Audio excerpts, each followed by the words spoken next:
Hey you guys, it's Peter and welcome to my channel, Peter Watches TV, where I watch all the TV shows and then I come over here and I react to them. And I watch a lot of documentaries, a lot of true crime documentaries, and recently I've been trying to watch all of the Trainwreck documentaries that are on Netflix. I think that they're fantastically done. I think that they're really, really well done. I think the first one was about Astroworld. I started that one and I haven't finished it yet. But I recently covered Poop Cruise, which was done by Trainwreck, and they're releasing one a week. I think The Boy in the Balloon was just released this week. Several people sent it to me and were like, "Are you going to watch it?" Yes, I'm going to watch it. I think I might watch it tonight and react to it tomorrow or the next day. So that reaction is coming soon if you guys want to watch that, and then, I don't know, live it live with me after we get done with it. But that reaction will be coming soon. I think there's like 6 of them that are out right now. And I think that they're just really, really well done. I think the production team has done a great job of getting all kinds of people to interview for these documentaries. And they're kind of about like obscure different things that have happened or things that were like big in the news at the time that people have kind of forgotten about. So one of the most recent ones is called Trainwreck Project X. And so I had it on my list and I wanted to watch it. So I watched it the other night and I actually took some notes, but I'm going to kind of try not to get into my notes while I'm talking about this. So when I read the synopsis for it, and actually let me just read you the synopsis really quick from Netflix. It says, a night of drunken chaos rocks a quiet Dutch town in this shocking documentary about a teen's birthday invite that accidentally went viral on Facebook. So I read the synopsis for that, and then I watched the trailer, and in the trailer they reference this Project X movie, and they're like, oh, it was like all these teenagers that were trying to like live out their real life Project X fantasy. Now, I'm 53 years old, and I have to tell you where my mind went with that. My mind was like, wasn't there a movie called Project X with Matthew Broderick? Is that the movie that they're talking about? Because I feel like that was kind of like it had something to do with like outer space or monkeys. Like, what does that have to do with a party? So I looked it up. And the movie that I'm thinking about is called Project X, okay? And it came out in 1987. And it says, a punishment for a minor offense, the Air Force assigns pilot Jimmy Garrett, played by Matthew Broderick, to watch over a group of chimpanzees used for military experiences or experiments. Jimmy bonds with Virgil, a chimp capable, I don't know, I must have seen this movie sometime growing up, a chimp capable of communicating with sign language, but when he witnesses the military's plan to kill the animals with radiation, Jimmy enlists the help of Terry McDonald, played by Helen Hunt, the graduate student responsible for teaching sign language to Virgil to free the chimps. And I was like, okay, this cannot be the movie that they are talking about. There has to be another Project X movie because this has nothing to do with hosting the most epic party that has ever happened. So I look up Project X again, and there was another Project X movie that came out in 2012, and it is in the genre of comedy and crime, and it is an hour and 28 minutes. Thomas and Costa and JB are 3 anonymous high school seniors who are determined to finally make their mark. But how to make themselves unforgettable in the annals of high school history. With an epic party, of course. The idea is innocent enough, but nothing could prepare the 3 friends for the shindig. As word of the soiree's awesomeness spreads, dreams are ruined, records are blemished, and legends are born. So this is kind of the premise for what happens with this documentary. Okay, so the documentary, actually, let me reference my notes because I want to talk about what year it was. Hold on a second, Trainwreck, Real Project. So it's Trainwreck, the Real Project X. So it happened in 2012, and it was about this girl named Marta. And Marta was turning 16, and she lived in this small town in the Netherlands. And, I mean, this town was like quiet, windmills, very quaint, very, very cute. So she decides to have this birthday party. And so she puts the invitation on Facebook. I believe she ends up inviting, is it 17 people that she invites? Oh, she invited 78 people to this birthday party. She asked her parents. Her parents were like, yeah, that's fine. So 16 at the time in the Netherlands was like a big deal because that was the legal drinking age for alcohol. So this was going to be like her first like party where she could drink and things like that and her friends could drink. So it was going to be a big deal for her. So she made this invitation for Facebook. But what she didn't realize, she made it at home like the night before. What she didn't realize before she went to school the next day was that she made it public instead of private. So she goes to school the next day, okay? And the invitation is public. And people start responding and RSVPing and yes, we'll come.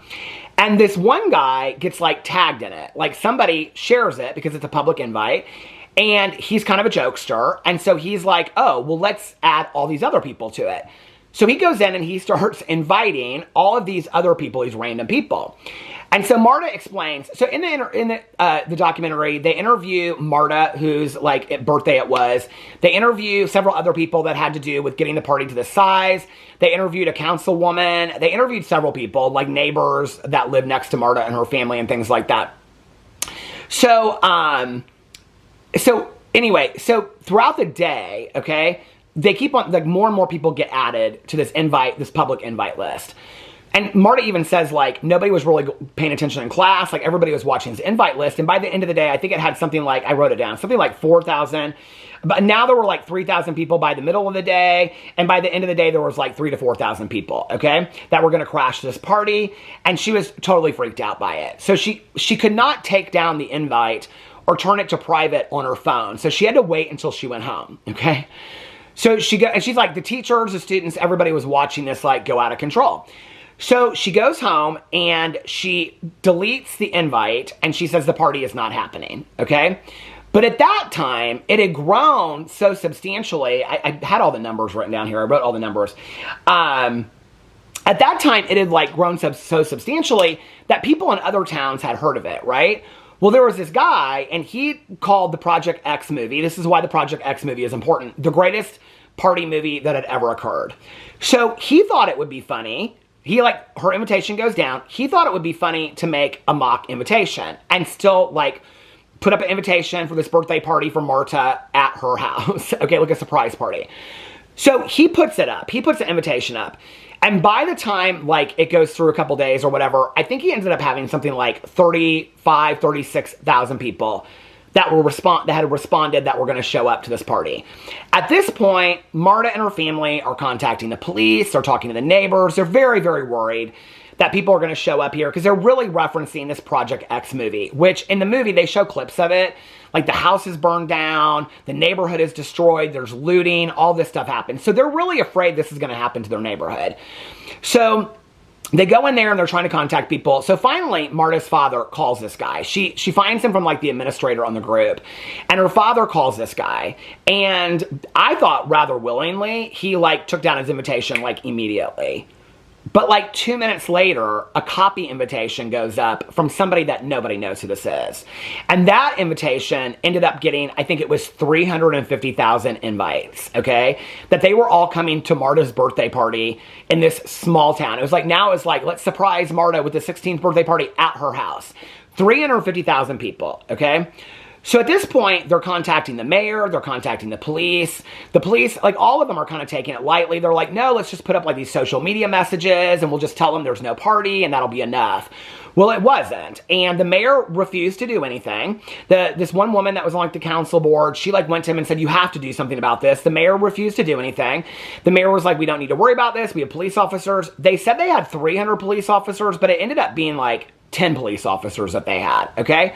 I actually, since I said I wasn't going to reference my notes, let me see if I had anything on here that I really want to talk about. So yeah, so this guy creates this event surprise party, Project X, and it like goes, well, the first guy, it goes viral with all these memes. So this is how they make it go viral with all these memes. They start putting Marta's face on like these people partying and saying all this kind of stuff.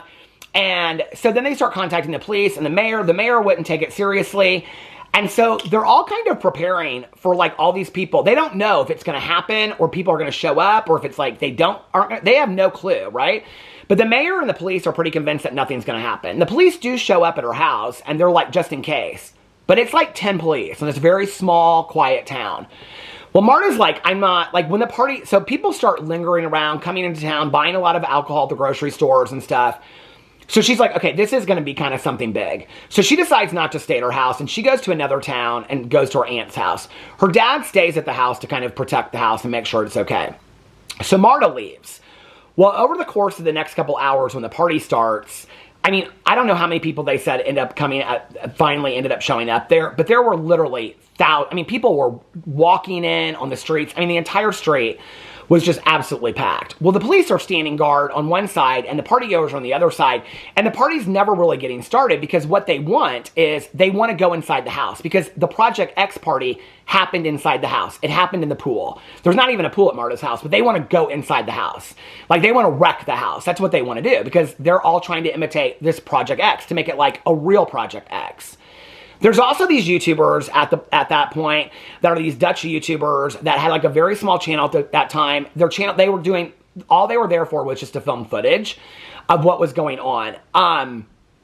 So anyway, so they're filming it, they're there, there's like newscasters that they interviewed that were there, and at some point, like, the partygoers are getting drunk and they're starting to like get a little resistant, and so the police start fighting back.